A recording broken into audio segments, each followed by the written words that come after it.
Hi folks, Saturday morning 2020, my first post-Brexit ride, flying the flag here. So we're out today in touring mode. Let's see what it's like, shall we? So touring mode gives me an extra 60 brake horsepower over the 100 that I was riding around in urban mode when I was getting used to the bike.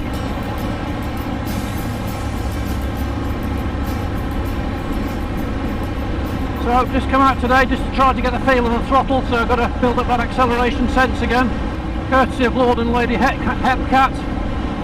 I've got my camera mounted now on a tank mount, so it's centrally mounted, which is where it's going to be staying. Hopefully gives you a better impression.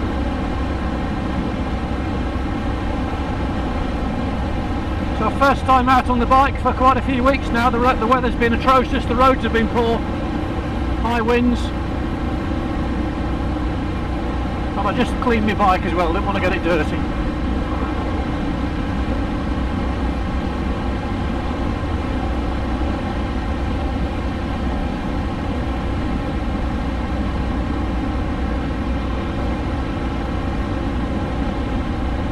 So as always, when I've not been out for a while, I've got to really think hard about my advanced level skills,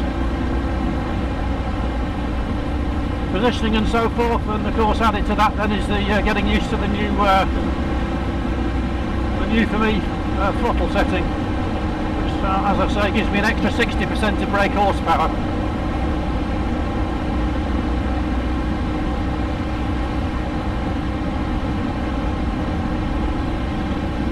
So a lovely quiet Saturday morning, nice to be out.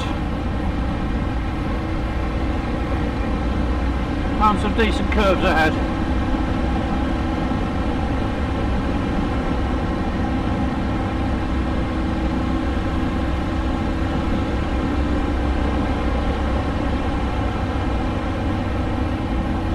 One of my favourite rides this morning, probably a ride you've seen me do before, which takes me out of Northamptonshire and into Warwickshire.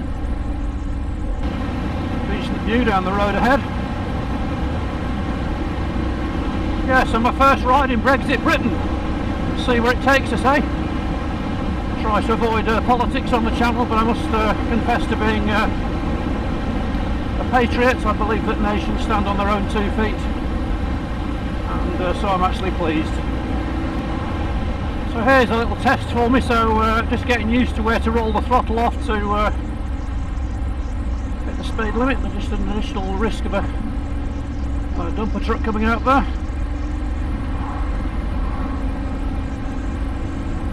So yeah, I need to learn the engine braking.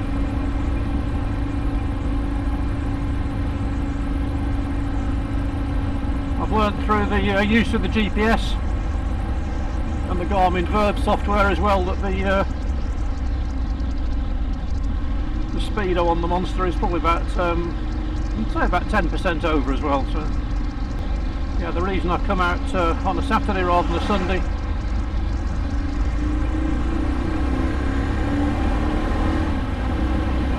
is we have Storm Kira, which is due to hit the UK tomorrow. Has the potential to give 60 to 80 mile an hour gusts. So just a nice quiet day. Road's a little damp, but nothing we can't deal with. Nice view here across the corners.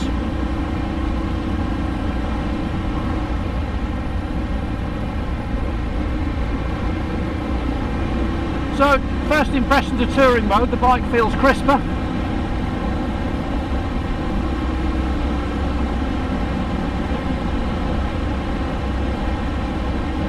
In terms of its acceleration,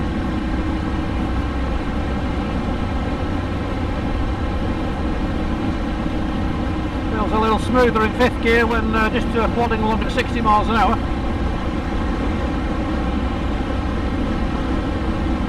And great to be out on a winter's day ride. I've still got the Evotech crash bungs to fit to the Monster, and now I've got my ABBA stand sorted out. You can watch my video on how not to fit one,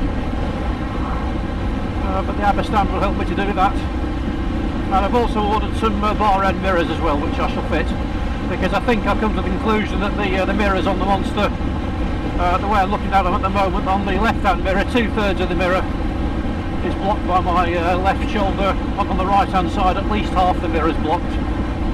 And I found on a few occasions where traffic has crept up on me, and I've not been aware of it, so I need a better rear view. And the other upgrade I've made over the last couple of weeks is basically in the video department. So now I've got 360 video to process. I just found my computer was sort of huffing and puffing a little bit.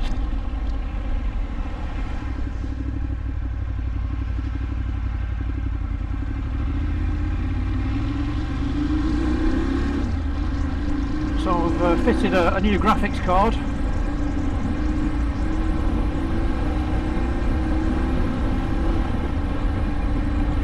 And also cloned my hard disk, my C drive, and replaced it with a solid state drive, which has dramatically increased the boot up times and also the ability to read and write video into PowerDirector 18, for those of you who are interested in that kind of thing.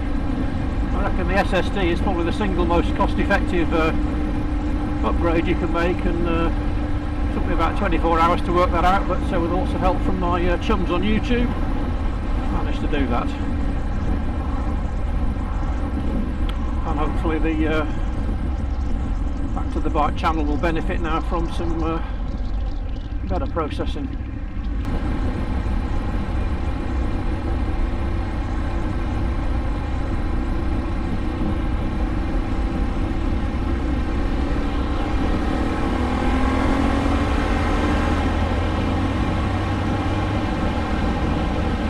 And yeah, decidedly more pull in touring than urban, obviously, but just makes overtakes very simple and safe actually.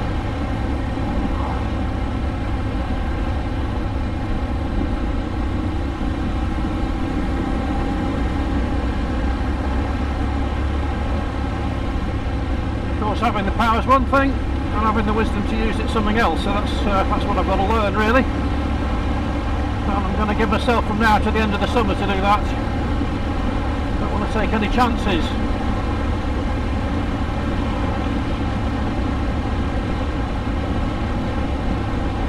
What I still lack as a Back to the Biker, even after 2 years, and bear in mind my 2 years missed the best part of 8 or 9 months because of my my heart episode, so in effect I've only been back on 2 wheels probably, what, say 14 or 15 months out of the last 2 years. Yeah, so what I miss is that this level, I suppose you call it intuition. It's what trainers call the unconscious competence, the things you do without thinking about. So I started to get towards that a year ago, but I'm just going to reprogram it. I'm going to reprint it.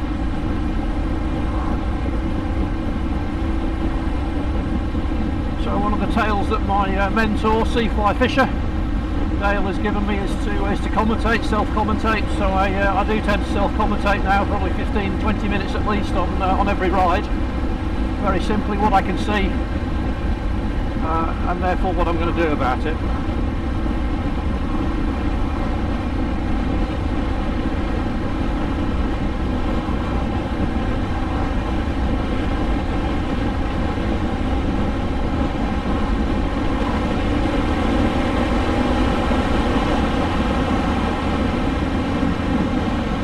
Now that's an overtake I wouldn't have even thought about on the RT. Probably could have done it, but it's just as easy peasy on the Monster.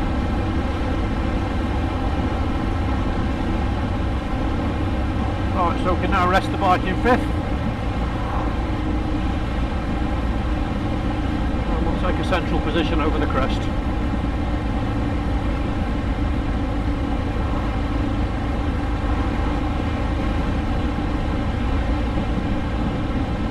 When you put the bike in touring mode as well, as compared with urban, it also tweaks the traction control and the ABS. Just makes those a touch more aggressive. Still quite safe. But one day in the not too distant future, hopefully probably get into sports mode, but I think I shall leave that till I've got a few more hours under my belt with the Monster, and also the road conditions improve.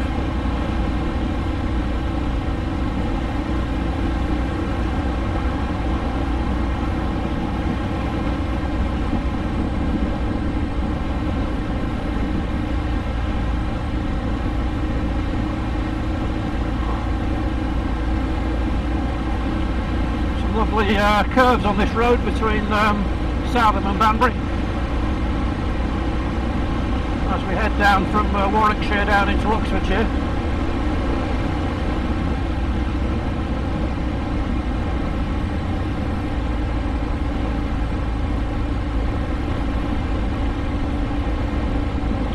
And another little innovation, hope you've noticed my mirror cam. Okay, got some feedback about the fact some people didn't like the rear view cam in the bottom right hand corner. So I've tried to replicate the shape of the Monster's mirror and just tuck that away up on the right hand side, just so that you can see what's behind me, see what's occurring, see what's developing. The aim of the channel is always trying to give you as much information as I possibly can in terms of the speed, the gear, what's going on around. You can make your own judgment then. And I'll throw in the occasional 360 degree video as well, just to liven things up. But I think the bulk of my footage from now on is probably going to be in this wide view on the GoPro Max's Hero mode,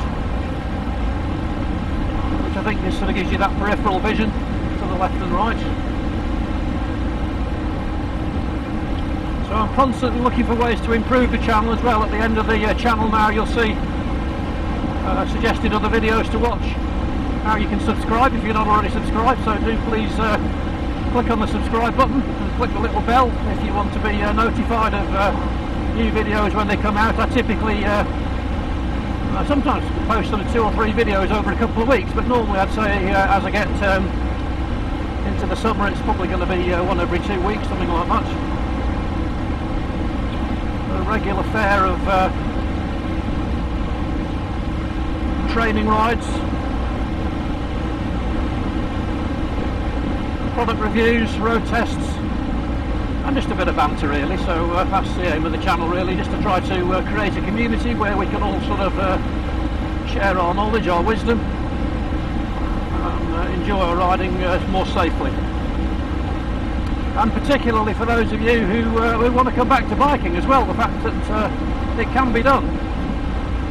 And if you watch my still a series of videos, you know, particularly things like the box set of the Institute of Advanced Motorists videos, then you can see that sort of warts and all.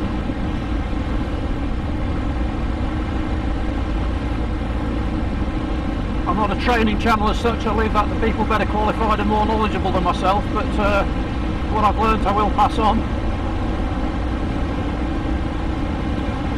But I'm certainly not the perfect finished article yet. I guess many of you, or most of you now, will have seen the news about Norton going into liquidation. The possibility of some murky financial misdemeanours.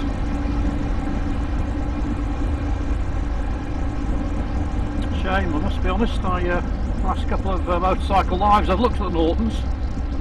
I did wonder, actually I did sort of consider whether that might be the bike for me, but they couldn't help thinking it was something wasn't quite right, that you know, like every probably schoolboy back in the 1970s, I had the picture of the Norton Commando on my wall.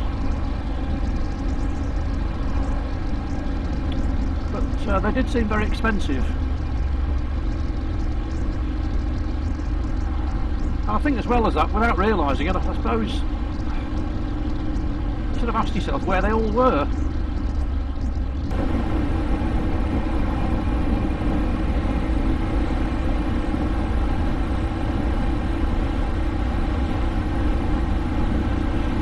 Through these bends, trying to look as far as I can down the road and then work back towards myself.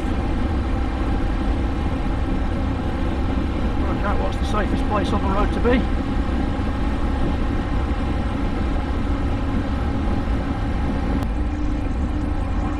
So I reckon the engine braking in touring mode probably very similar to urban actually, but the throttle response is certainly sharper. And because I never get anywhere near the sort of the corners of the envelope in terms of braking or acceleration, in terms of ABS and traction control, to me they just feel identical.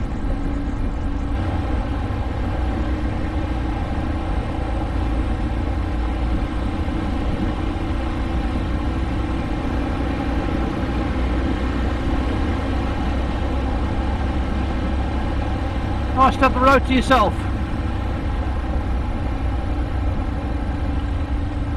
Even so, danger lurks around every corner, doesn't it? Can't afford to relax ever.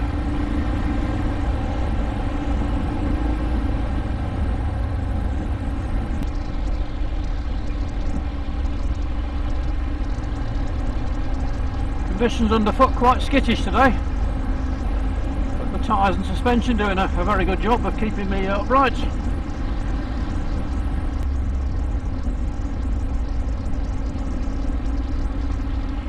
Horrible road surface.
Well, there you go, folks. So, not an in-depth review of a touring mode on the Monster, but just an impression, really. As I say, the conditions underfoot are just a little slimy today, unfortunately. But certainly feels crisper than urban, and I suspect that touring mode is probably where I'm going to spend most of my time.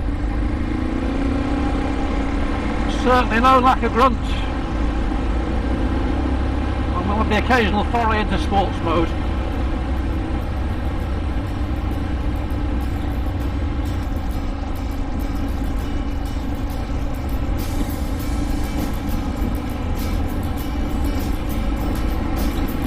So, thanks for tuning in.